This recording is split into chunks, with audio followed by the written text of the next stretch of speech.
This is a Bloody Vegans production.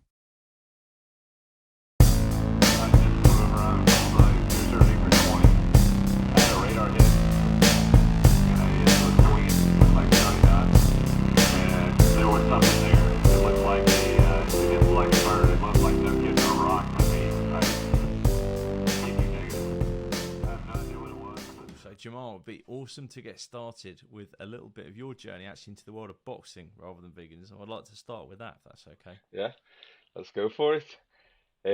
So yeah, how I got into boxing. When I was in high school, year 11, I was sort of always getting into fights at school, and then I wasn't really that sporty. I liked my football, so I played football a lot, and I was into music, and then so I went college. I went to study music technology, and a lot of my mates would be up to no good, smoking, drugs, stuff like that. So I was in amongst all of it, and like I say, I was street fighting. I ended up like getting injured and hurting my knuckles, and Hmm. like my mum was getting a bit annoyed and agitated with me. So my brother was into football as well, and he was like the well-behaved one. So Right. he's 7 years older than me. So at the time, I'm like 16, 17. He's a bit older. He's been playing football for a bit, and then he decided that he's always wanted to give boxing a go. So Okay. the gym that I've always fought for, because I've always stayed at the same gym, that had just opened at the time, and so my brother went along, and he started boxing, and then my mum was like, "Oh well, why don't you take Jamal because." I was up to no good, and just to see if I would like it or not. They thought that I wouldn't take to, and then as soon as I got there, it was really hard. I remember going on the run on my first session, and I was left behind everyone, and they like literally overlapped me, and but no, I enjoyed it, and then I wanted to go back straight away. So, and then the more I started going, the more I started like stopped hanging around with certain people, stopped fighting, and stopped drinking and smoking and things like that. And yeah, like because I had the connection with my brother, so it was easy for me to start sparring straight away. A lot of people, when they go into a gym, it takes them forever before they start Right. sparring, before they get the first fight. So yeah, with my brother being there, it was easier for me to get in, and I was kind of a natural to it. So yeah, started sparring. I had my first fight before I knew it, and then yeah, that's how it started really. As an amateur boxer. Um, how long was I an amateur boxer for? I'd say I started amateur boxing when I was 17, and I think I finished when I was about 25. Right. A few gaps in between from injuries and things like that. So, but yeah, I've been going for it for about 8 years as an amateur, and then what happened was I had surgery on my knuckle because Hmm. the injury that I was talking about when I was younger, when I got injured, was on my hand. I broke my knuckle, and then because my knuckles were out of line, every time in boxing I was competing, and in the amateurs you don't really wrap up as well as you do in the professionals. Right. So my knuckles were out of line, and every time I was punching, a lot of the force was going on to one side of my knuckles. So I ended up damaging my knuckles even more. So I had to have surgery, and then that took me out for about 2 years. And then I decided, because I was about like 26, 27, then I decided, right, I'm gonna give professional boxing a go rather than going back to amateurs. So yeah, and then I'd been pro now for the last like 3, 4 years. So Wow. yeah, in a nutshell, that's it really how I got started. Looking back at your younger self when you're 16, 17, you first walked into that boxing gym. I can imagine it must have felt like a bit of an intimidating environment. I don't know, when did you first kind of realise this is for me? Was it pretty instant? And what was it that you think made you feel like that? I'd say the enjoyment was instant. So taking a liking to boxing was very instant from that first session. I liked the challenge of like going on a run or being on the pads, and the coach is shouting at you saying you can do more, Hmm. etc. And the fitness side of it. I didn't really know where it was going to go. I didn't know if I would compete and fight. I wasn't really thinking that when I first started, but I just really enjoyed it. And then by the time like I saw my progression compared to some of the other lads, I'd realised that I was progressing really well and really quickly. So then instantly, within a week or so, I thought I'm actually quite good at this. Mm, And then I could see from like the coach gave me in sparring and he liked me that he's gonna probably get me fighting soon because a lot of the other lads were fighting and competing at the home shows and stuff like that. So yeah, I'd say it was more or less instant, and it is a bit intimidating. But I think because I had my brother yeah, there, that helps. that yeah, and he's older, that helps a lot more. So it is hard for youngsters to get in boxing because there's loads of different variety of reasons of why they might have barriers on Mm, stopping them getting into boxing. Whether that's a I don't know, they're intimidated or finding travel to get there, or whether it's because in boxing you do have obviously your regulars and you have like people that have been there for ages and they're sort of stars that are fighting week in, week out. And for someone just come along, you've got to be committed and mm, dedicated and show. You can't just turn up a month because a lot of people do come and go. So you've got to show the coaches that you are committed and that you are going to stick to it. And I think I shown that as well because my brother had told the coach what I was up to, and I'd shown that like I was serious about taking on boxing because I think he saw in my attitude and he saw that I was getting mm. fitter and I was leaving the stuff I was doing outside, I was leaving that behind. So yeah. How about things like nutrition? You know, when you first got into it, how long was it before you started to think about what you were kind of eating? You know, you mentioned obviously the drinking and smoking, and those obvious things kind of they went by the wayside fairly quickly once you realised you were pretty good at this and was starting to get better. But what about like thinking seriously about your nutrition? I think at the stage I was at the time, I wouldn't think about any nutrition. So I'd be eating junk, be eating packet of crisps, biscuits, all sorts, all day, just as you do, sort of thing at that age. And I think boxing straight away got me to think that, right, you can't just binge on junk food and stuff like that. So I was eating whatever my mum was feeding me, and then obviously speaking to my mum and saying I need to eat healthier, Mm, blah blah. But at the same time, I didn't really have a clue when I first started boxing about nutrition and about health, and like the journey I've come on is come a long way to where I'm at now. So I'd say within the first couple of years, I'd say that like yeah, I wasn't really focused. Other than like what I've just said, I wasn't really focused on what I exactly need to be eating. mm, It was just the case of eat my mum's meals and just yeah, just try and get her to advise me into whatever she gives me. But then eventually, I moved up in weight, right. and when I first started boxing as an amateur, I was quite small, and yeah, I'd moved up in weight, and I think because I didn't have a clue about nutrition.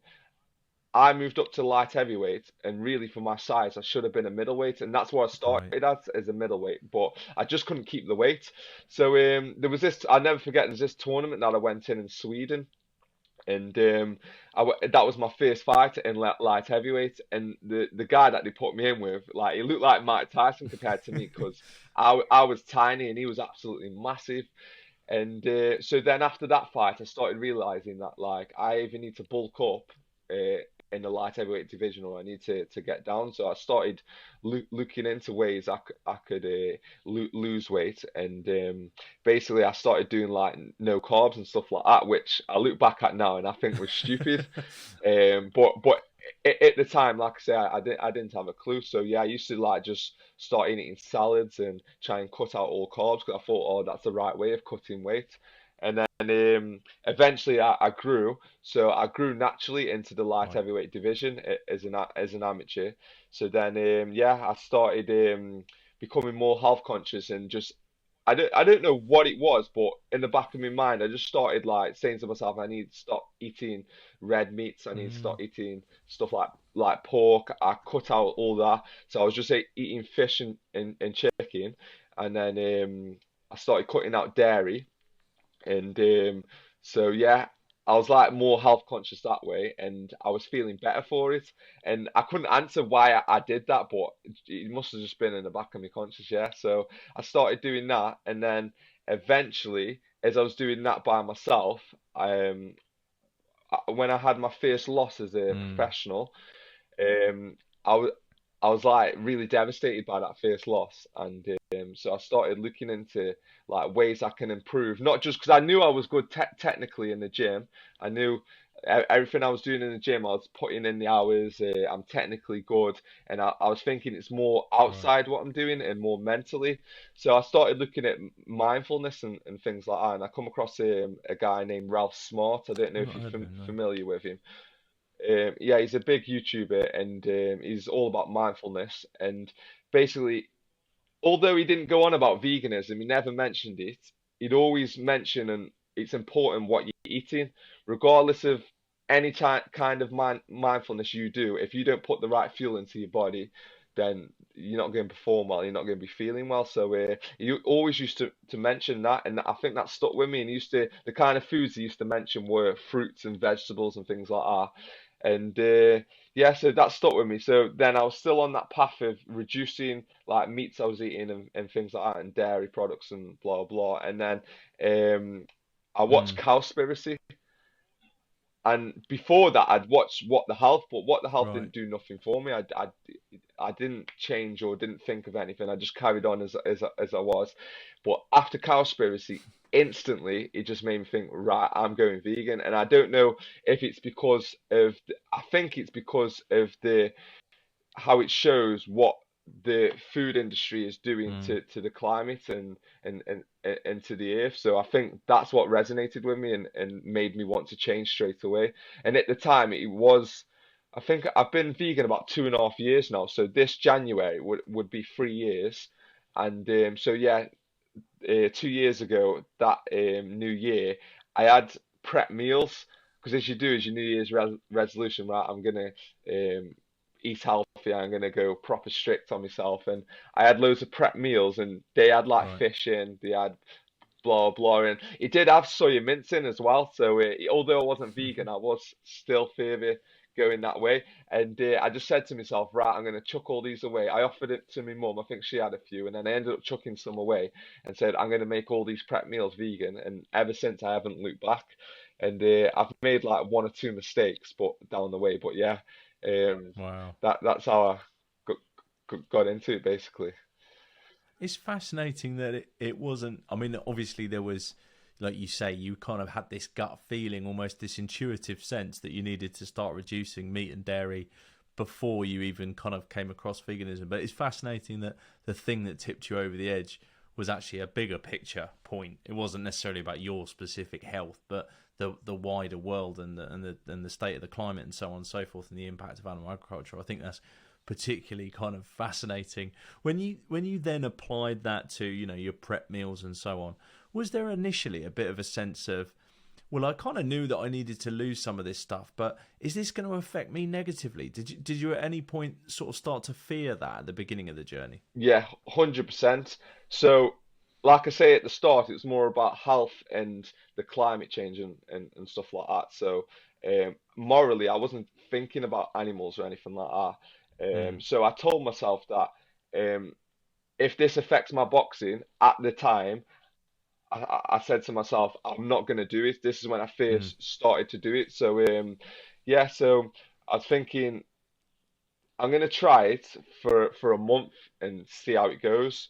And I remember in the first 3 weeks, sort of my whole body, like it's like you go through, I don't know what to call it, but it's like you go cold turkey or something from eating loads of animal products, and then as soon as you take them away, my whole of my body, like I just remember my body always rumbling and making noises and stuff like that. But then after 3 weeks, I think my body just took to it, and then I don't know, I just started loving it, and I felt that my stamina was getting better. I was Wow. feeling fitter, faster. And when I did turn vegan, the first fight I had, which was for the Midlands title, I stopped him in the sixth round, and then my next two fights, I stopped them as well. So I had three on a row where I'd stopped him. So it showed that it didn't have a negative effect, and it was only positive. So yeah, that was definitely in the back of my mind. And but now at the space I'm in now, morally, I'd think to myself, even if it would have an effect on me boxing, I'm strong enough believe in veganism that I wouldn't care. I'd still be vegan. Wow. So the Yeah. rest of the kind of, often people say this, don't they? Just come for the health or come for the climate, stay for the animals. Did the kind of the plight of non-human animals come into your focus fairly quickly after those initial health and environmental issues? Yeah, definitely. Because when I started searching on YouTube and on the net about because at first it would have been of what type of foods to eat, and then you get recommended certain videos like Joey Carbstrong or Earthly Ned. So I started watching loads of different videos of them, watched more documentaries, and so yeah, it was pretty instant like of what we're doing to actual animals is a pretty messed up sort of thing, and that just clicked with me instantly, and that just made me further fall in love with it with wanting to be vegan. So yeah, It's amazing. definitely. And what were the coaches and perhaps other, because you were pro at this point, so what were the other pros, the other coaches? What were people kind of saying to you around? Did they think you were, you'd gone a bit crazy going for this route? Um, I don't think they did because I think they know me as a person, and I'm not a type of person that'll just rationally just do wild things. So I think they trust Mm. in me, and when they saw my performances, then they couldn't point to veganism and say it's because of veganism, whatever, it's having a bad effect. So at first, like I was all just giving it its praises and try to recommend it to everyone. And I think I may have planted a seed in some people, and then some people they just carry on and don't listen. And it might be down. You never know. It might be down the line. But yeah, um, I think deep down, they know it's the right thing, and they know that it does have definitely have benefits, massive benefits, because they've seen through through me. So 100%. I think with people around me, it's more so the convenience and more so n not knowing. Mm. And yeah, so I was once that person, so I know how it feels. And yeah, Were you, if you think back, if you'd have come across somebody in the boxing gym, your local boxing gym, who'd said, "Oh, I've gone vegan," would you have been skeptical if you think back? I think so. Well, I had a friend who he didn't call himself vegan, but he practically was vegan when we were in high school. Mm. So I think it was in year 11. He basically, his nan passed him a Damian Marley reggae Yeah. album, and ever since he loved the album so much, he started listening into reggae music, getting into reggae music, and so because he loved the music so much and he loved the culture, he started like listening to what they're actually saying and following their ways. So we started like following what they ate and stuff like that. And once I think he was pescatarian at first, and then from pescatarian he stopped eating fish, and he was just all plant Yeah. food basically. But he didn't call himself a vegan, and I used to always kind of at the time, not tease him a little bit, but just wind him up from loads of Right. questions. But he didn't have the Mm. answers for what I would have now, if that makes sense.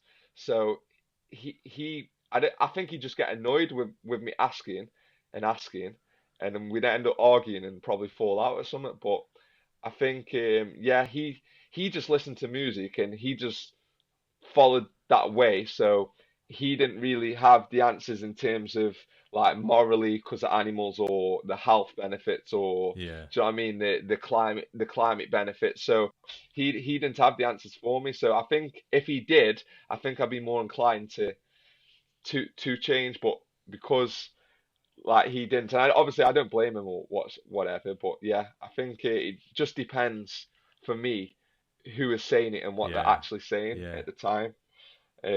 But I definitely think it's a process. So I think me going on that journey, as I've just explained previously, I think that is the reason how I've got to where I've Mm. got to now. Whereas when I was younger, right in the thick of it at the start, maybe I wouldn't be so inclined to Yeah. listen.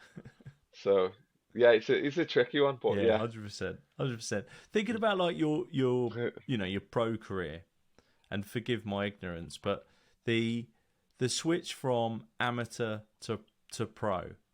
Talk me through that. How does that happen in the world of boxing? So it can happen a few ways. You can get picked up by someone. So there's a lot of amateurs, big amateurs, that have either been the Olympics Mm. or the well known, and they've won, say, the Open National Finals, and they'll get picked up by a Right. promoter like Matchroom Boxing, like say Eddie Hearn or Frank Warren, because that fighter has won so much, they've got a massive following, and a bit like Yeah. Anthony Joshua started, how he won the gold in the Olympic 2012. Basically, that was easy for him just to walk in any door he wanted, and he'd have loads of deals at his feet, sort of thing. So if you got that, that is obviously the best way. But someone like me, you would have to, yeah, have basically someone there who could be your promoter, trainer, and manager, and then you sign a contract with them. Whereas I had Scott Lawton, who is already at Right. the gym I was training at. You got the amateur side and you got the professional side at that gym.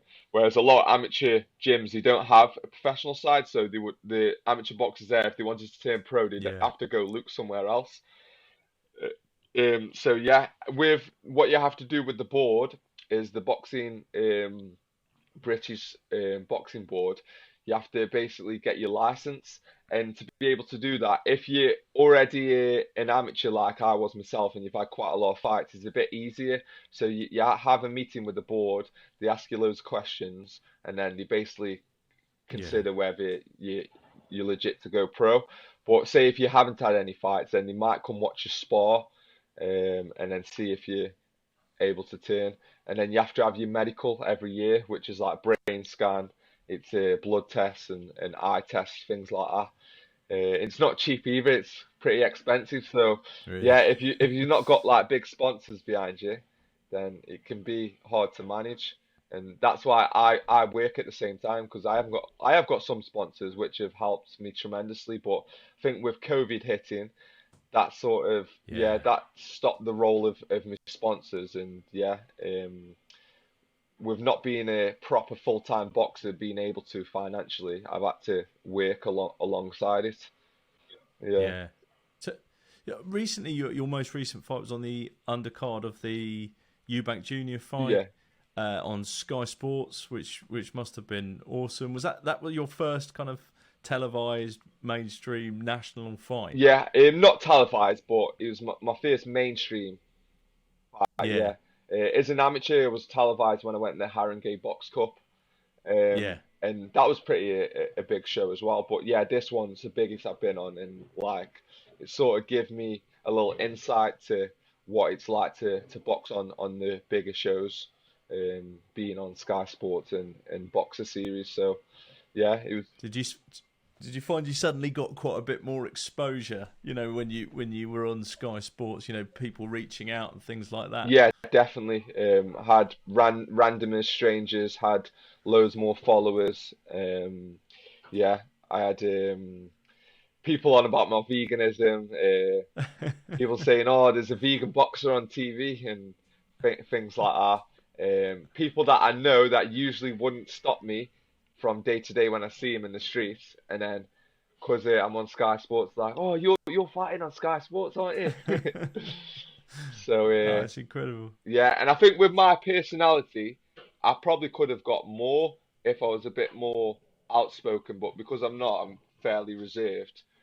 I think yeah, I didn't really capitalize on that, but that's not me anyway, so yeah.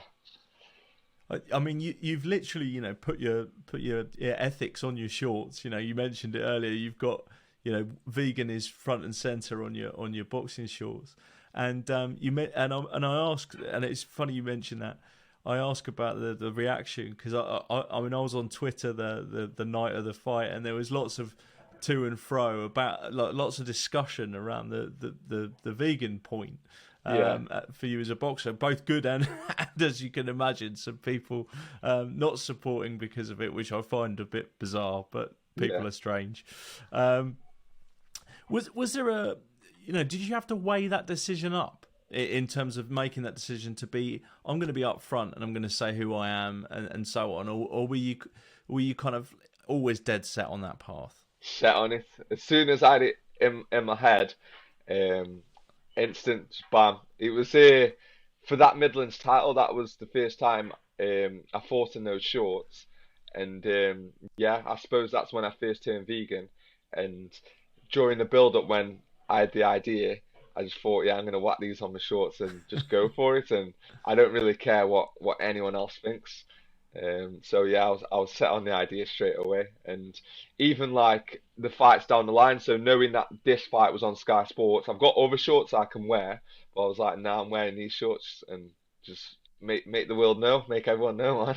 100%, hundred Yeah, percent. I love that. I love that. yeah. To, go on. You were about to say. I was gonna say like, because obviously if you lose, a lot of people say or point at that and say, yeah, oh, see, he shouldn't be vegan, he lost, blah blah. But I don't care. I don't Yeah, care. Yeah, yeah, 100%. Oh, well, good on you. I thought it was an incredible statement to kind of make and put out there, and why not? Absolutely. Thinking about yeah. the Vegan Society, obviously you've been working with the Vegan Society recently on their Vegan and Thriving campaign. Tell us a little bit about how you kind of got involved in that. Yeah, so they reached out to me when I made the song, the Go Vegan song, Yeah, and yeah, they just wanted to do an interview with me, and they put me in their magazine. So they did a little write up on me and just asked me sort of how I got into veganism, how I got into boxing, and how the two sort of mixed. So yeah, they're doing tremendous work, and ever since then, like they've been basically following my fights and like basically doing a backing of each of my fights, and yeah, just following my journey and just getting my message out there, my story, along with many other vegans. So it's a great thing that they're doing, and all the other stories that they're doing from other people, it's inspiring to read and to watch, and yeah, it makes me want to do more. yeah. So yeah, Talk to us about the song. You mentioned the song. I'd love to hear about yeah. your music and how you kind of got into that. So as I was saying to you at the start, before boxing, um, I'd studied music technology at college, and in school we used to have a little crew named Demolition Crew. Right. So we just did it as a hobby, just yeah, just made lyrics and put them over a copyrighted beat. And but I started taking it a bit more serious than my friends. They were just seeing it as a laugh, Mm. so I carried on. And then I started learning how to make beats and make music myself authentically. So then I went college, learned more there, and then ever since I've just been like collecting equipment at home and building my home studio to be able to do it myself.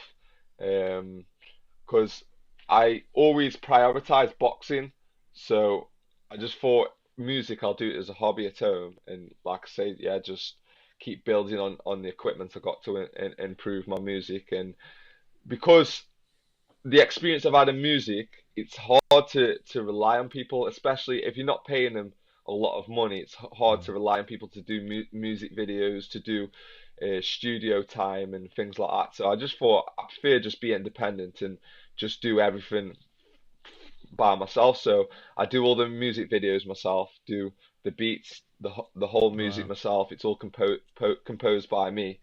So yeah, and it's just something I love. It's just a hobby that I love doing. So I just decided like put it out there on YouTube, on Spotify, Apple Music, and stuff like that. And I suppose with the journey I've taken, sort of, I've become more conscious in my music. Whereas when I was younger, it used to be about anything and about violence and just about rubbish, basically talking gibberish. But yeah, now I want to try and start talking about things that matter. So that's why I made the Go Vegan song, and I think my last one I did the Black Lives Matter song, and yeah, I'm gonna be working on some more tunes Yeah, soon. those two Yeah. singles in particular this year, both in 2021, I just think are fantastic. So great work, and again, like you putting your ethics, your values like front and center, not only with your boxing but with your music too. And I just thought, more power to you. It's just incredible. Thinking about in both sort of subjects, there's obviously this theme of oppression, systemic systemic racism in the one song, and then we're obviously with speciesism, and we're talking about those kind of oppressions there. I've often spoken to people, and I'm of this viewpoint as well, who would talk about these things being intersectional. That actually there is the same kind of hand that tips the scales, if you like, in what for one, whether it's in this case species, when you're talking about veganism, also is tipping the scales for other groups, whether you're talking women, people of color, whoever it may be. Would you say that that's kind of how you sort of your view of the world, or do you think it is more nuanced than that? Yeah, I think I can't remember who it was that said this in a video, which always stood with me, is that from a young age, kids are Mm. taught to love a dog, but then to eat and treat whatever like a pig, chickens, and cows a certain way. So we're taught instantly from kids that even though it's an animal, but it's still a being that suffers and feels and experiences life like we do in lots of ways. We are taught that surely if we're taught to treat one thing differently to the other and they're not equal, even though they Mm. equally feel and experience the same, then surely that translates to how we treat humans and and other people, because they may be different in the color of the skin or their features may look different, and it's no different with animals the way we see and treat them. So I feel from a young age we are taught this, and it's embedded Mm. within us. And I definitely think it's all linked, from the top to the bottom. Um, I feel like people, we're the ones who have the power, and we're the ones who are in control of our own actions. And I think the people at the top who make money off, say, the food industry and stuff like that, they're only capitalizing on opportunities that they've got. So I think the power is within us. And I think the more that we, people like yourself, that are doing amazing work to push the message, is only gonna benefit. And I see it as an evil, as yeah, conquer the evil. Yeah. So Yeah. No, I agree.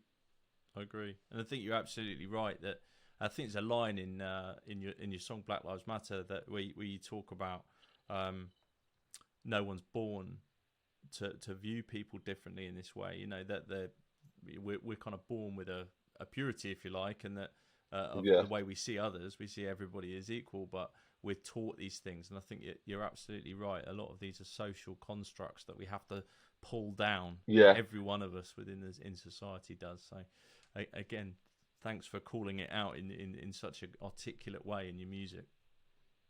Thank you. I feel like we're not we don't in school we're so distracted by other things that we're taught. We're not really taught this Mm, sort of topics. I feel like we're distracted by what goes on in life, whether it's money, whether it's chasing the next brand of clothes, chasing the next car, a house. Got a lot going on in life, and if you don't like just step back and just look at the bigger picture, it can kind of suck you in, and a lot of it is greed, and it's wanting the next thing, wanting more and more, but a lot of it doesn't bring you happiness. So I think veganism, mindfulness, and even minimalism as well. mm, I think all them are linked together and can only um, benefit the human race. Because I think minimalism, a lot of things we've got, we just simply don't need, mm. and it's just greed basically, and it's it never brings happiness. You're always wanting more and more, and material things will never bring happiness whatsoever. And I think that can cure that minimalism. Like I'm saying that, boy, I have got quite a lot of materialistic things, but over time, with me looking into minimalism, it has helped me. It has made me like try and spend less. It has made me try and just give a lot to charity, and all my wardrobe just empty some of the stuff I don't need, and give it to people that will need it a lot more than me. And yeah, try and reduce the amount of things I'm buying, and the needless things that I do buy. Yeah, so I think that those three are interlinked as well Yeah, I agree. together. Yeah, Well, it's a system, isn't it? You know, we're all in a yeah, system, um, and it's it's a capitalist system that contains all manner of oppressions, and it stands to keep everybody where they are and keep wanting more and so on and so forth. That's kind of how it works. So um, yeah, when people start to think outside of it, it does. I think they do have a bit of an awakening moment almost of thinking, what am I doing here? Why am I chasing these things? Or why am I eating animals? Or why do I feel a certain way about somebody who, my neighbour, or whatever it is? I think it's interesting how you go down one route and then you start to be open to other things. Certainly I have. yeah, definitely, 100%. And just stuff like as well, like I used to care a lot about what people thought. I used to always be bothered and always like trying to please people, but now I just not bothered. Just it doesn't bother me in the slightest, and I think like that's just made me become a much happier person. Yeah, And I think with everything going on, you need that because the like mental health is on the rise, and it's like at the highest it's ever been. So I think it is important to stay grounded and level-headed, and but if you don't know how to do these things, then do you know what I yeah, mean? It'll only just get worse if you can't cure it. So yeah, yeah, 100%. I want to turn back a little bit to nutrition in boxing for a second. Um, yeah, I want to pick up on a point you made way back when you were talking about when you first started to try and cut weight, when you were going from light heavyweight back down to middleweight and so on, and thinking about getting rid of carbs. And you now look back at that and think, what was I doing there? That's quite a popular viewpoint, the kind of like reduce carbs, don't eat carbs, carbs are evil, this kind of thing. Is quite a popular viewpoint in modern culture. You see it all over social media and YouTube and stuff like this. There's the carnivore diet and all these kind of crazy things that are going on. As an athlete, thinking about your relationship with carbs, what advice would you have for folks who are perhaps thinking about going down those kind of routes? I'd say 100% eat your carbs. You need carbs. Slow release carbs is well recommended. So stuff like your rice, your whole wheat pastas, and things like that, porridge, that's going to last throughout the day, rather than having short release carbs where it's going to rise up and then drop straight back down. So yeah, definitely you need your carbs for your energy, big source of energy. If you've not got carbs in you, then you're not gonna have no energy, and you need energy to burn off, especially in Mm. sports like boxing. Um, so yeah, it's very, very, very important. And to lose weight, you need energy in you to be able to lose the weight when you're training. So if if your body hasn't got nothing to burn off, you're not gonna lose the weight as much as you think. Like people have got this ideas, I need to eat least as possible, and I need to stay off carbs because they're heavy or whatnot. But funny enough, your body d doesn't actually work like that. The more carbs you eat, then you're able to burn it in training, and you will lose the weight. Like for me, when I turned vegan, the weight just Mm. shredded off just like that, and I was eating loads of carbs. So yeah, I'd say stuff that stores on your body, like fatty things. Um, Mm. Dairy's no good for weight. When I come off dairy and come off milk, and because as I've said to you before, when I come off dairy, it was just milk, so I was just drinking Alpro and stuff like that. But eventually, when I become vegan, I stopped obviously eating like chocolate bars and stuff that's in the ingredients, like where it's got milk in, Yeah. or like cakes and things like that. So when I completely cut it out, then I noticed a big drop in my weight. Yeah. So How about getting enough, getting enough calories for somebody like yourself? I mean, this is probably not applicable to people not training as hard yeah, as you are, but thinking about on the build up to a fight, you're training what, three, four different types of sessions in a day yeah. sometimes. Running, skip, maybe a spar session, weight training, all these kind of these things in one day. That's, I imagine that the calorie load Yeah, is huge. One thing that folks, particularly folks who are trying to follow a more nutritionally balanced kind of whole food plant based kind of diet, do find is that making enough calories almost is a challenge. Have you found that, and have you had any kind of shortcuts to make sure you get the right amount? well, when I first started, I was obviously new to it, being vegan, and with me prep meals, I wasn't sure of how big to make the sizes of the meals, but eventually with um, trial and tribulation sort of thing, I sort of found that I could eat a lot more now, and I probably wasn't eating enough.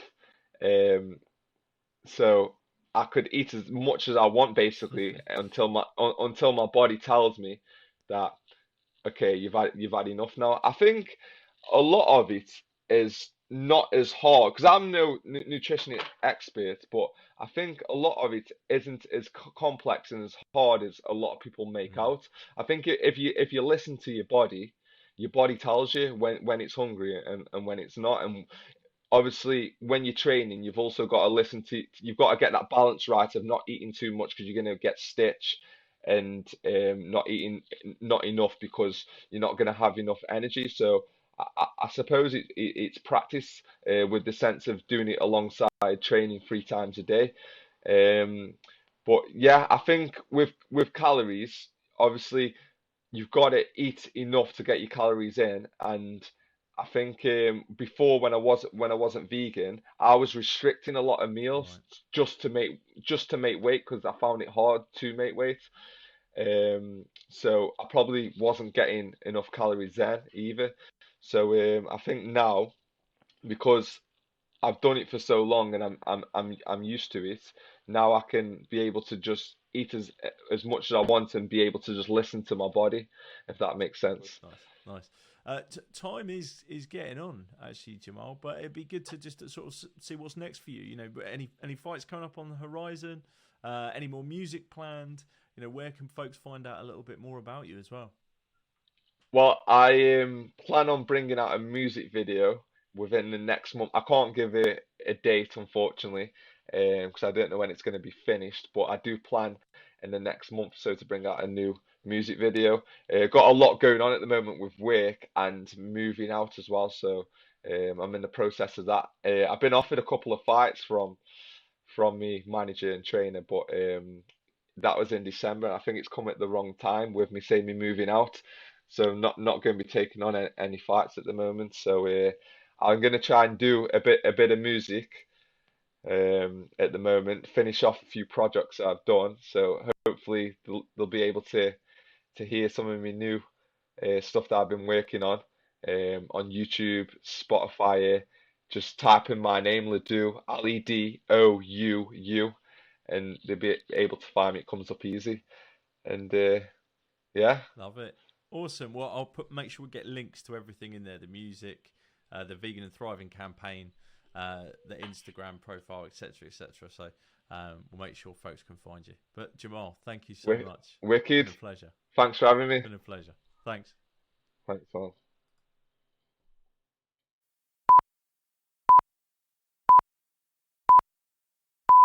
This is a Bloody Vegans production.